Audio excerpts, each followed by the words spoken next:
Assalamualaikum warahmatullahi wabarakatuh. Salam sejahtera untuk kita semua. Ya, bertemu lagi dengan saya Ibu Vindi Ayu di mata kuliah Sistem Pakar, pertemuan ke-6. Nah, di pertemuan ke-6 ini kita masih membahas tentang representasi pengetahuan. Nah, bagian ketiga ini tentang logika dan himpunan. Nah, logika dan himpunan ini kita akan mundur ke belakang nih, mengingat pelajaran dulu di SMA tentang logika, terus tentang himpunan. Nah, itu jadi kita ngulang lagi. Ya, tidak usah berlama-lama, kita lanjut aja ke materinya.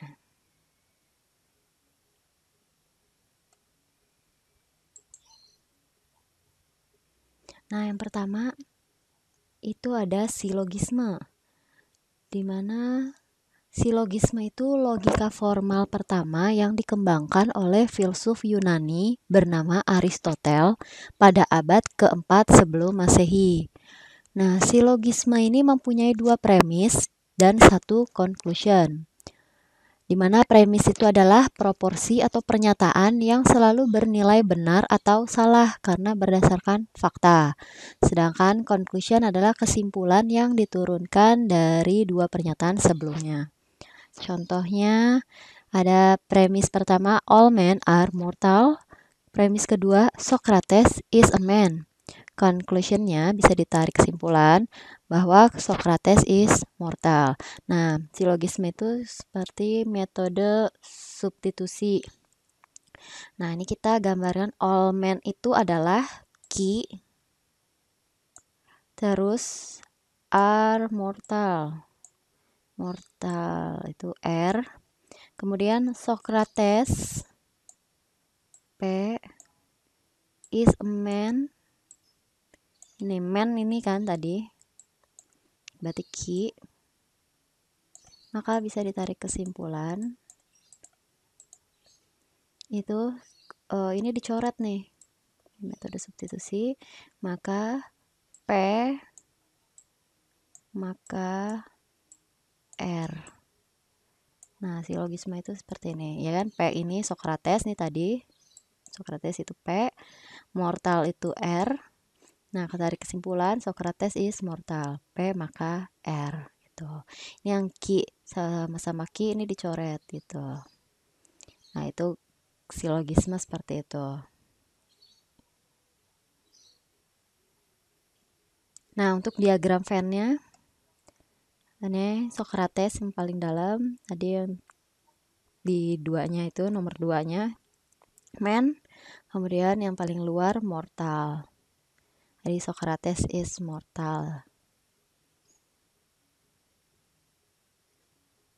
Jadi dia bagian dari Socrates ini is mortal kan. Berarti dia si Socratesnya yang paling dalam. Mortalnya yang paling luar. Nah, kemudian ada irisan A, irisan B itu seperti ini. Jadi yang menyentuh nih yang saling beririsan itu adalah irisannya atau intersection. Kemudian gabungan union A gabungan B.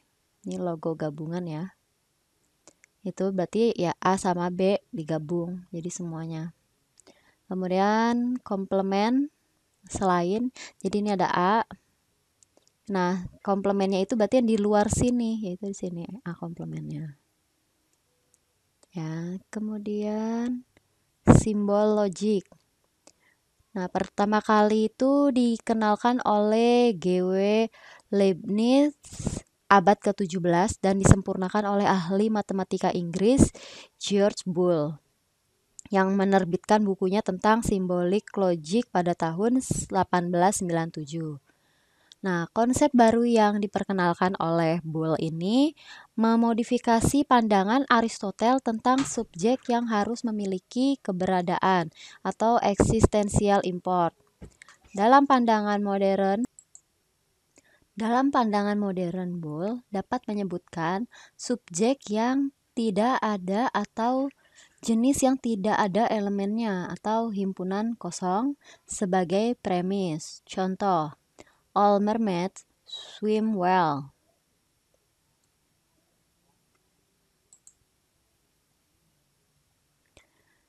Kemudian aksioma. Nah, kontribusi Boole yang lain adalah serangkaian aksioma yang berisi simbol untuk menunjukkan objek dan jenis, dan operasi aljabar untuk memanipulasi simbol. Aksioma merupakan definisi fundamental dari sistem logika, seperti matematika dan logika itu sendiri.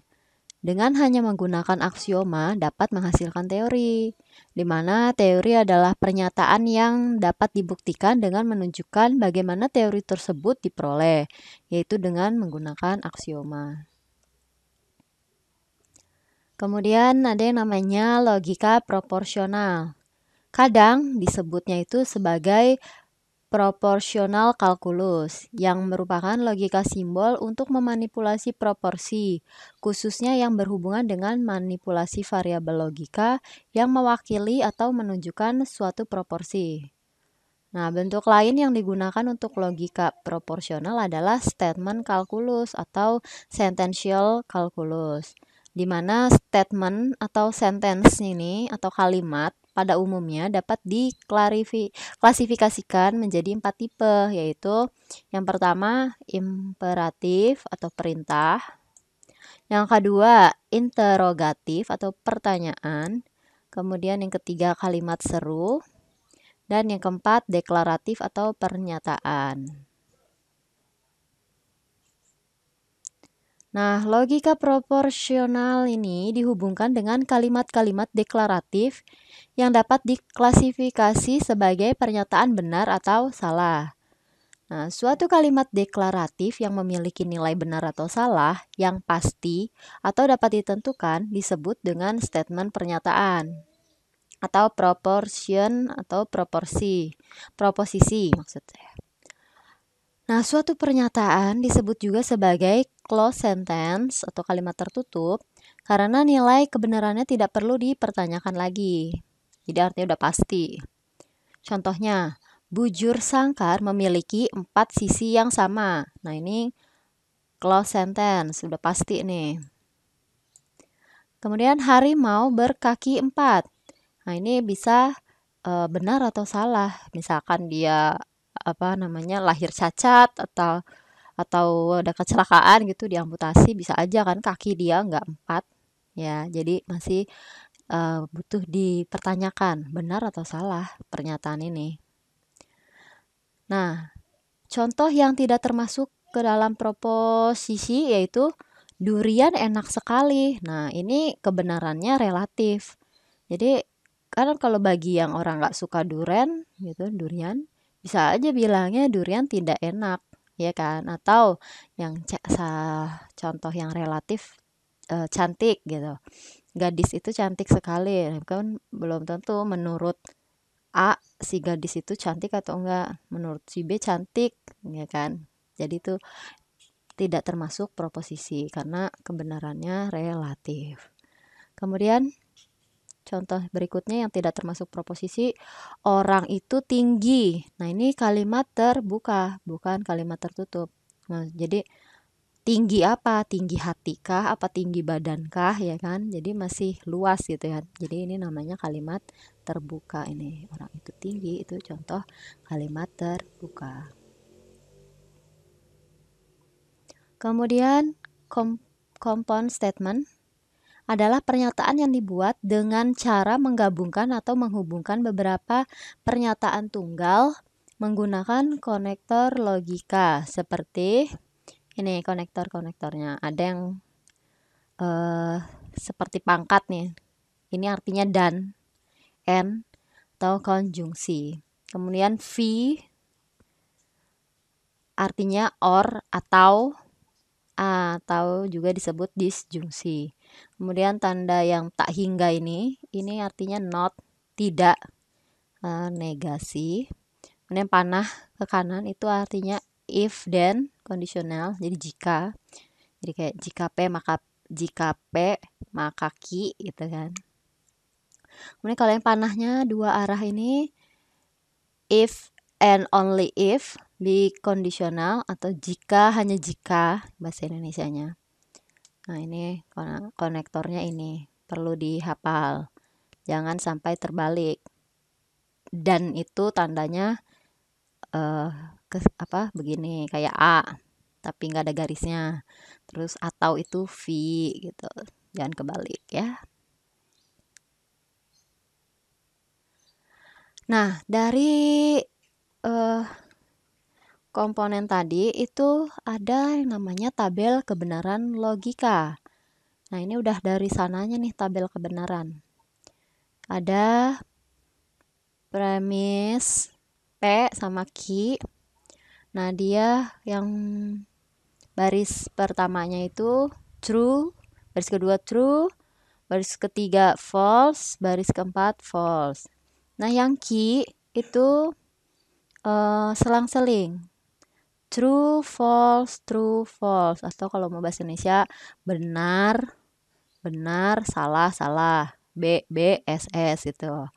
Terus ini benar, salah, salah. Nah, untuk P dan Q,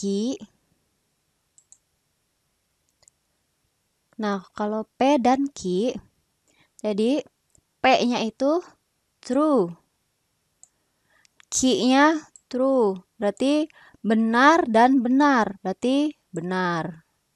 Ya, syaratnya dan itu keduanya harus benar. Kalau salah satunya ada yang salah, nih kayak ini kan, Q-nya bernilai salah, P-nya bernilai salah. Nah, ini dua-duanya salah. Itu maka kalau dia di dan itu di n itu false semua. Cara menghafalnya seperti itu. Kalau dan atau n syaratnya harus benar dua-duanya. Nah, kalau atau or, ini or, itu syaratnya ada benar salah satunya atau dua-duanya. Contohnya ini kan, true maka true, hasilnya true. True atau false bisa true.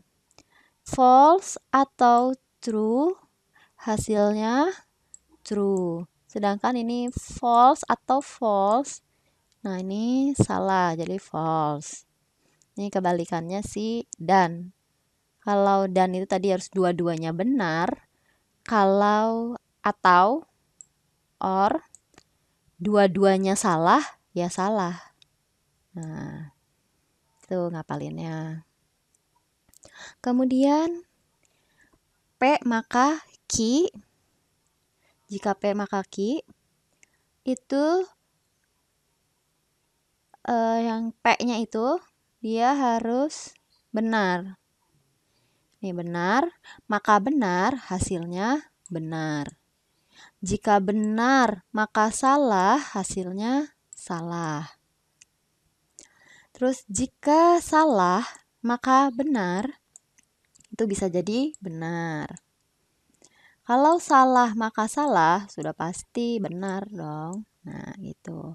Nah, untuk ngapalinnya, itu P maka Q, yang salah itu yang hasilnya gitu. Jika benar maka salah, berarti salah. Sisanya benar. Nih. Kemudian jika P maka Q, jika dan hanya jika P maka Q, nah dia itu harus yang dua-duanya benar. Nih, P-nya benar, Q-nya benar, itu true. Kalau P-nya true, Q-nya false, itu false. Terus P-nya, jika dan hanya jika P-nya false, Q-nya true, itu hasilnya false. Dan kalau P-nya false, Q-nya false, ini hasilnya true. Ya, jadi yang kedua-duanya tuh harus sama gitu. Kedua-duanya harus sama. Jika benar, maka benar. jika dan hanya jika benar gitu kan, maka true. Jika dan hanya jika salah, itu hasilnya true. Nih, ngapalinnya gitu. Nah, tautologi adalah pernyataan gabungan yang selalu bernilai benar atau valid, di mana pernyataan individualnya itu benar atau salah. Misalkan P atau negasi Q. Sedangkan contradiction adalah pernyataan gabungan yang selalu bernilai salah, tidak valid, di mana pernyataan individualnya benar atau salah. Misalnya P dan negasi P. Ya kan?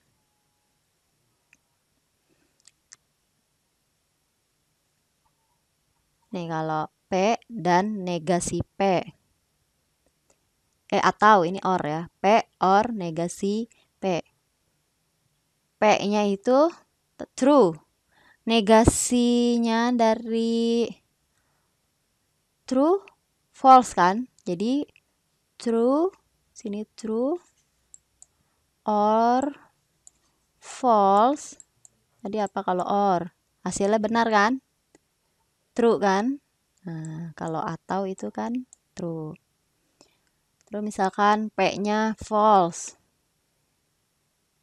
Negasi P-nya berarti true. Nah, false or true hasilnya juga true. Jadi itu tautologi, jadi true semua gitu hasilnya. Nah, contradiction, kalau tadi syaratnya N, harus benar dua-duanya kan. Jadi kalau P dan negasi P berarti true, dan negasinya false, hasilnya false kan. Ingat tadi kalau N harus yang kedua-duanya bernilai benar. Misalkan P-nya false, negasinya berarti true, maka di sini juga false karena nggak dua-duanya true kan.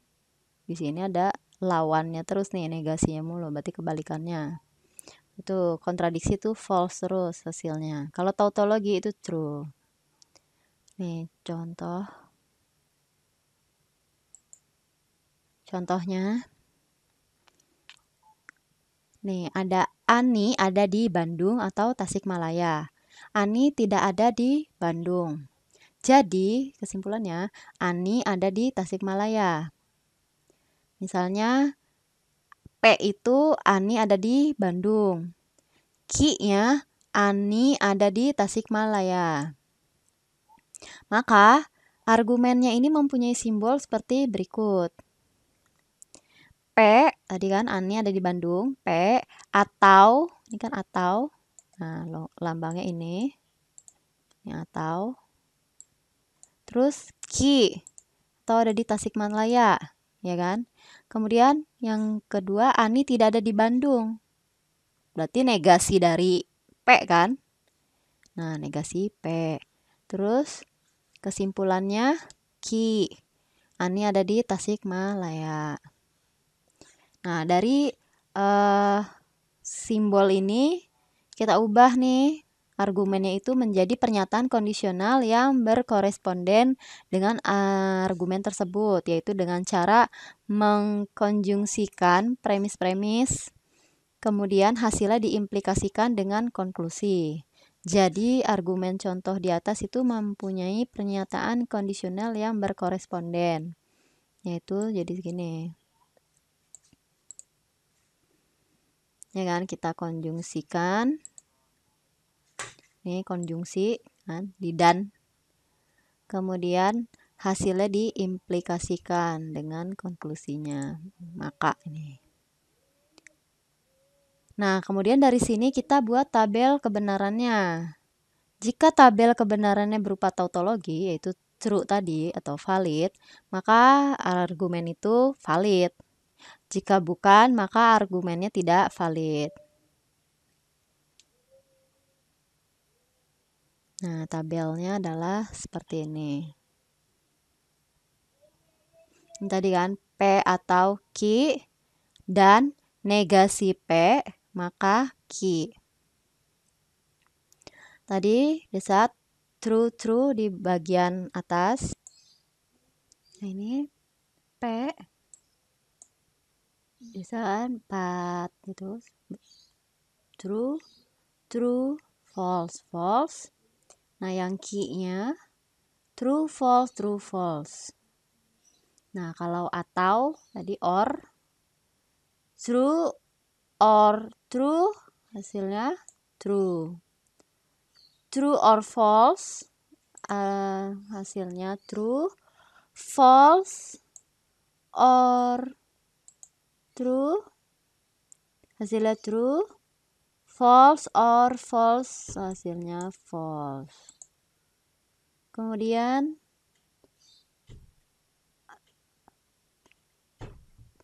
ini P-nya masih sama, true, false. Terus negasi P berarti kebalikannya, ya kan? Selain dari true berarti false. Selain true, false. Selain false, true.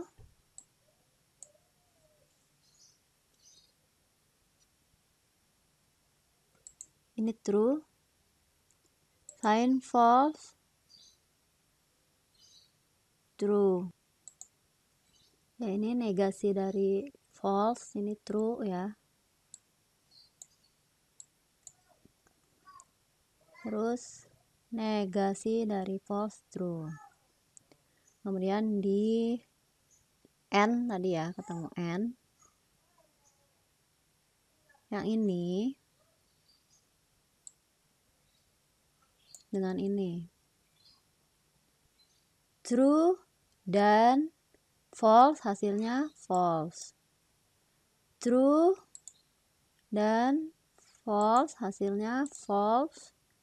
Ini true dan true, hasilnya true.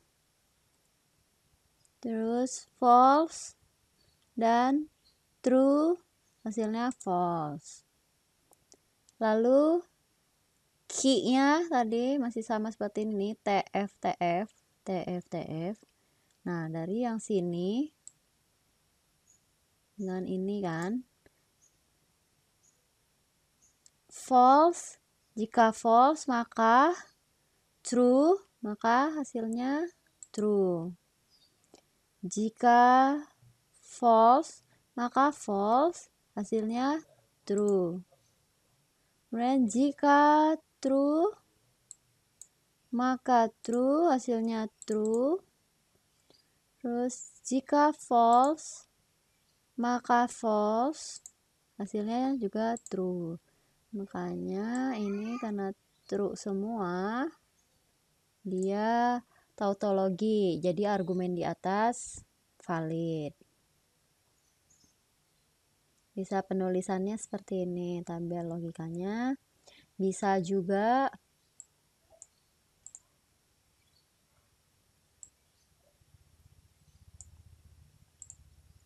langsung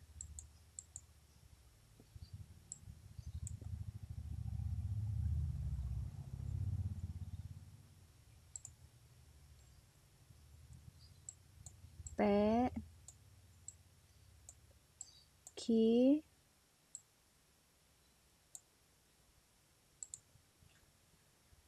terus P atau Q. Ini tabel, terus ini P atau Q.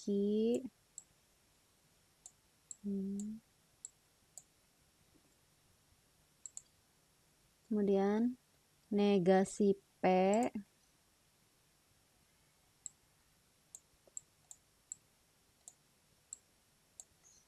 kemudian P atau Q dikonjungsikan. P atau Q konjungsi negasi P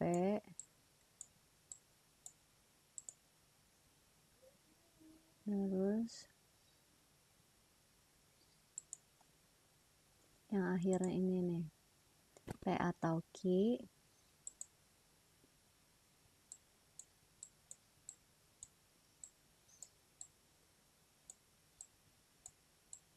dan negasi P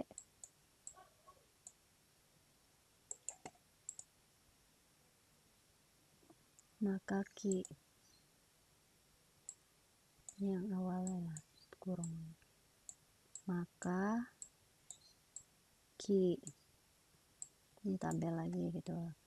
Ini tadi 2 baris pertama true true false false, true true false false, ini true false true false.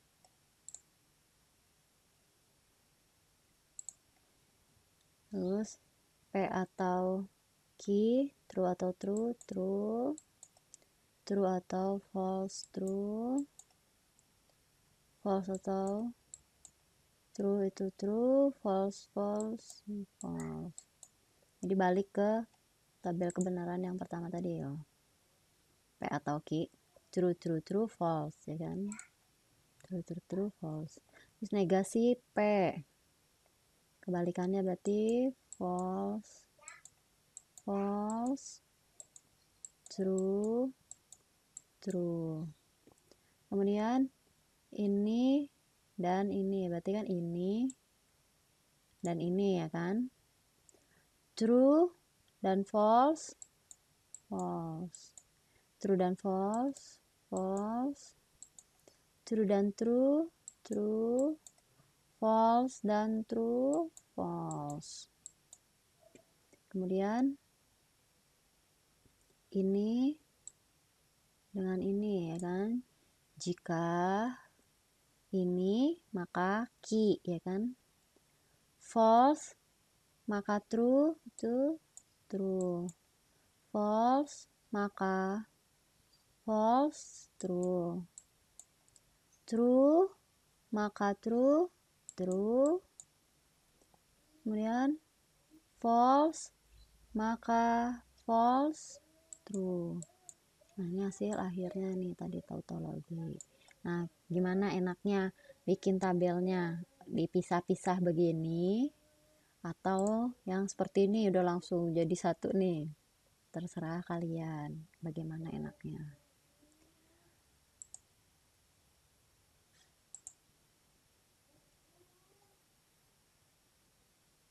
Nah ini salah contoh lainnya. P maka Q ini dapat diterjemahkan ke bahasa natural menjadi P itu menyatakan Q, jika P maka Q, P hanya jika Q, P cukup untuk Q, Q jika P, Q dengan syarat P. Nah itu kalau lambang ini, simbol ini dapat diterjemahkannya menjadi ini.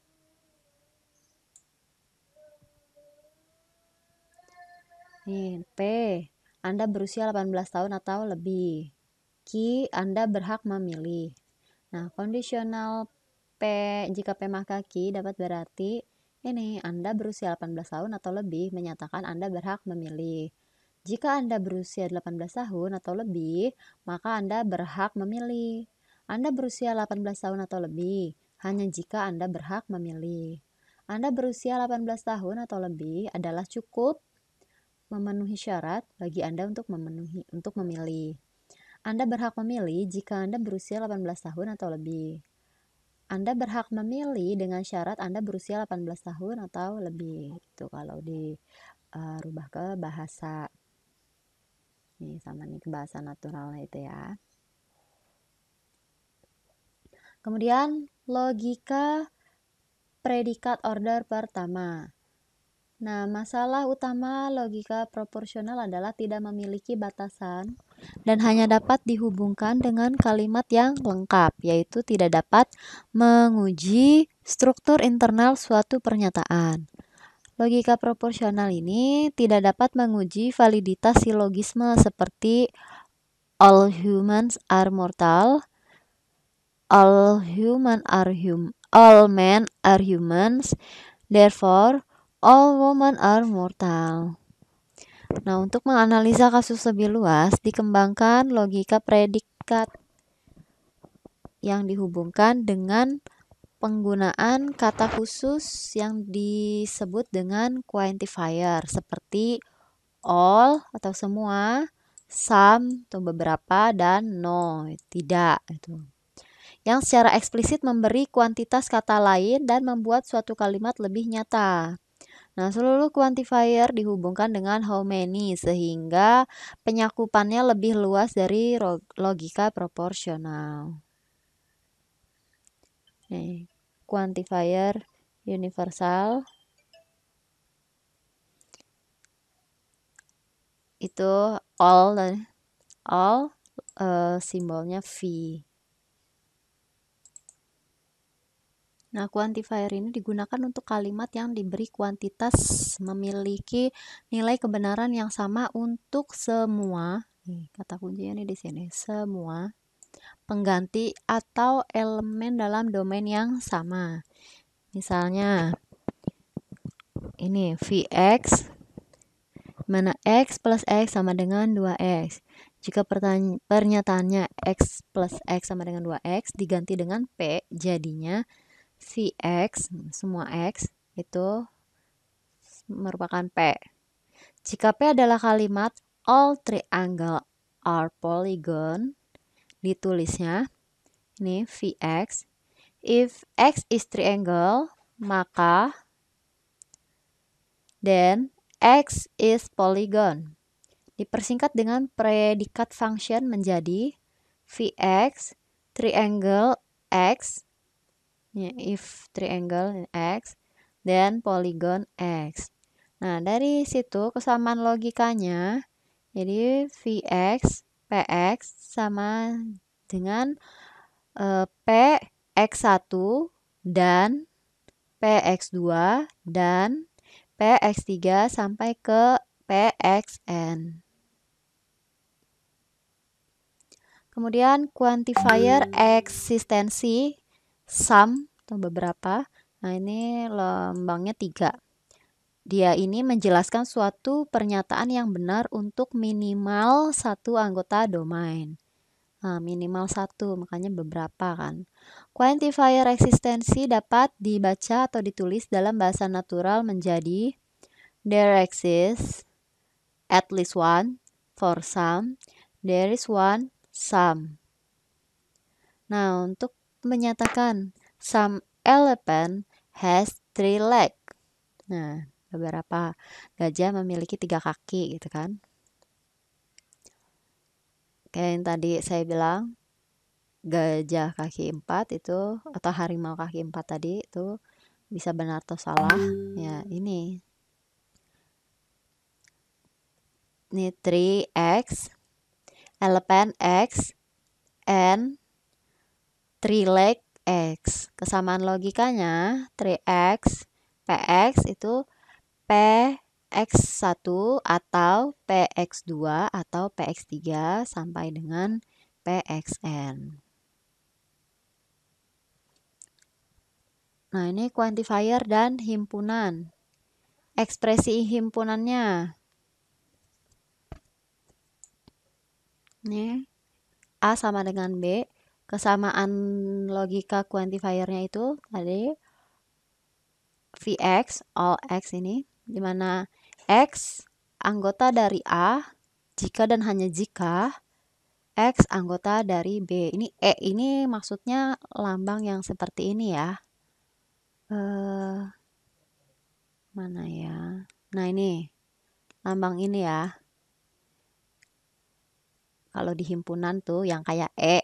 Nah, ini lambang ini itu anggota. Ini di slide-nya tulisnya E gini. Kemudian ekspresi himpunan A, C, B ini maksudnya himpunan. Nih yang lambang. C itu himpunan bagian. Yang kayak C ini nih. Maksudnya lambang ini. Kayak di slide-nya ditulisnya C. A himpunan bagian dari B. Nah, kesamaan logikanya itu Vx, X itu anggota dari A, dan X anggota dari B. Kemudian ekspresi himpunannya A irisan B, Vx, X-nya itu anggota dari A, dan X anggota dari B. Kemudian union, gabungan A union B, Vx, X anggota A atau or X anggota B. Kemudian A apostrof ini A komplement. Ini Vx all X, di mana X anggota dari universe atau